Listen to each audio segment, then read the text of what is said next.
Well, hello, Transparent Church and friends. This is Pastor James with the Word of the Day.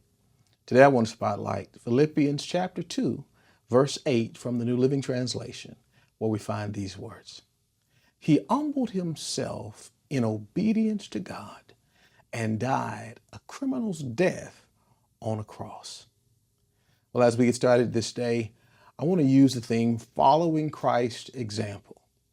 If anybody can model what it means to walk in obedience, it's Jesus Christ. His obedience was not only sacrificial, but his obedience was painful.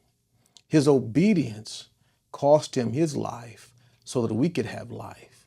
But here's the lesson he teaches us as we follow his example. The lesson is, even in obedience, everything's not going to be easy.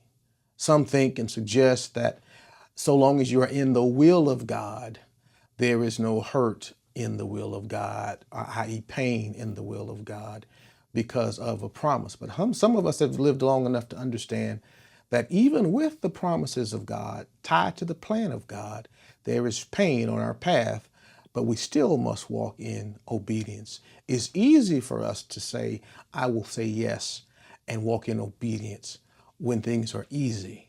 But when there is a shift, when there is a major sacrifice that has pain associated with it, we still must say yes and obey.